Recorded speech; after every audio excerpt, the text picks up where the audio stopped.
Could Deadpool really be Marvel Jesus? As I think we all know, a lot of recent Marvel projects have been subpar, or very subpar. And comparing the quality of phases 1 to 3 to phase 4 is completely unfair. But Marvel scaled back, and this year only plans on releasing one film, Deadpool and Wolverine. This is a fantastic sign for Marvel, as it means they've finally listened. But to actually prove that they've upped their quality, I have 4 requirements that must be met for Deadpool and Wolverine. Number 1, please just leave Deadpool alone. One of the many reasons the first Deadpool film did so well was how different it was, and how genuinely funny it could be. In comparison to Civil War, Guardians of the Galaxy, and Dawn of Justice, Deadpool showed off a different side of the superhero universe. Sure, we previously had things like Blade, which included an anti-hero, but Deadpool is more widely accessible. Its humor was straight played and showed care for the universe and the characters, while the action was all well choreographed and pleasing. Disney has been known to take previously higher quality IPs and make them significantly watered down. The main example of this is obviously Star Wars. Andor was fantastic, Ahsoka and the Bad Batch are pretty good, the season 1 and 2 of The Mandalorian were both enjoyable, but the Book of Boba Fett, The Acolyte, and the movies were all overly expensive and significantly underwhelming, or just downright bad. Long story short, Disney taking control of a Deadpool production comes with a lot of worries. But a lot of these worries have been put to rest by the trailers, right? Wow, Wolverine said the F word. Are they talking about pegging and cocaine? This really is Deadpool. Now, I admit I could be reading way too much into this, but personally, some of these trailers feel like they're not trying to sell us a story, but are instead trying to sell us the fact that Marvel hasn't changed Deadpool. Now, this could be a terrible sign of Disney just trying to say, look, everything is completely normal, come see this definitely Deadpool movie that we haven't changed at all. Or this could be a great sign that this is just what the movie is. Overall, I'm just hoping that the label that Disney and Marvel are now slapping onto Deadpool doesn't just turn out to be the entire film. Number 2, this is just a tidy film aspect, but please make this movie look appealing. For everything I love about Deadpool, the original film is ugly. It's covered in grays, dull colors, and non-appealing suits. The second film improved this with some contrast in the sets, color grading, and actually giving the X-Men good suits. The cinematographer for Deadpool and Wolverine is George Richmond. That doesn't make me particularly excited, as he did both Free Guy and Argyle, which were both something. But the actual trailers for the film are promising. The suits are sick, and the scene in the snow actually looks really cool with the contrast of the red and the yellow and the white. But I also want to re-emphasize my love for the new suits. Originally, I grew up watching the X-Men movies, but alongside that, I would be watching Wolverine and the X-Men. I loved both, but I wasn't having my parents buy me action figures from the movies. The show was just significantly more appealing. Finally, seeing Hugh Jackman in that classic yellow and blue suit tickles a childhood itch I've had for as long as I can remember. So once again, please make this movie look good so that I have a justifiable reason to go see it for a definite second time. Requirement number 3, just use the multiverse well.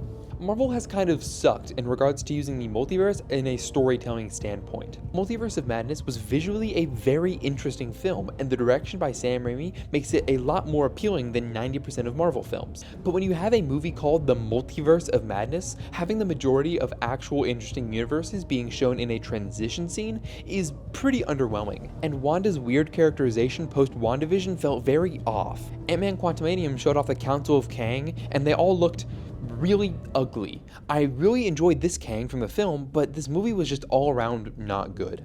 No Way Home was an enjoyable film, and Willem Dafoe's Goblin is easily one of the best Marvel villains of all time. My main problem is that a villain for another Spider-Man is what caused Aunt May to die here. Tom Holland's Peter doesn't have his own Goblin now. I just don't think this movie used the multiverse to the greatest extent of its ability, although I did love seeing Toby and Andrew, who was actually written really well. Loki is another Marvel multiverse story, but unlike the others, Loki deals with the multiverse perfectly. I'm currently watching season 2. I love that Sylvie tried to settle down and that we're also seeing TVA agents who actually tried to go to their own timelines and have their own lives. I'm interested to eventually see what was in store for Mobius and what Loki pulling himself out of the time stream will actually do. Overall, Marvel has been very so-so with multiverse stories. So I'm just asking that this film gives reason to use said multiverse, and it does it well. Finally, number 4. Make us care about this Wolverine and these characters. Now, this just seems like something that every movie should do, which it is. This is something every movie should do.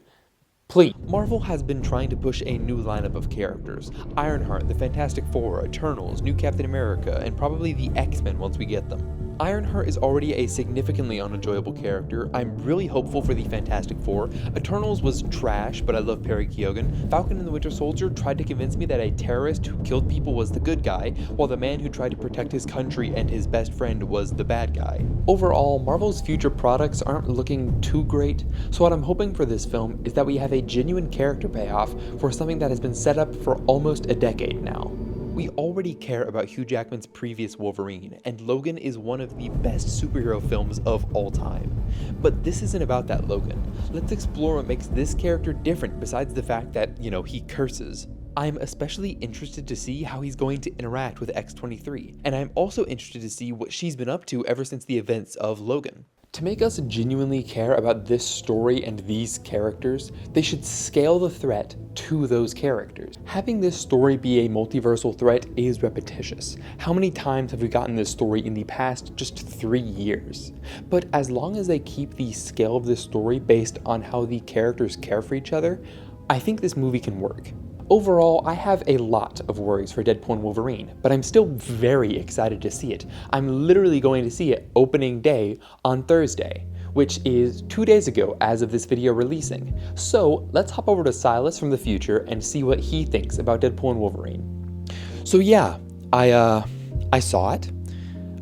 Just to get out there in front of it, it was a 6 out of 10 compared to old Marvel and an 8 out of 10 compared to new Marvel. This is me rating on a action movie scale and not on a story scale, because I'll just go through my list. Number 1, they didn't really mess with Deadpool that much, although there were some Marvel jokes that felt like they were, written by a tween, and also the villains were very uninteresting and uncompelling. The movie looked fine.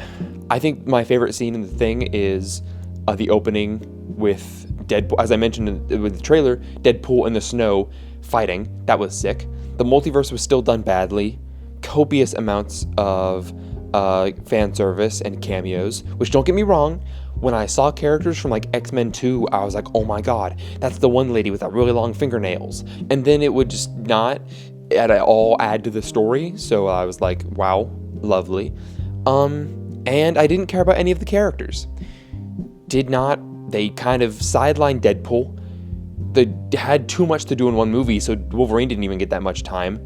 And then some of the characters I was actually really excited for got sidelined, and they're introduced. It's like, oh my god, this could be a huge plot point. And then you have no clue what happens to them. You don't see it. Go see it if you like Marvel, I guess. Bye.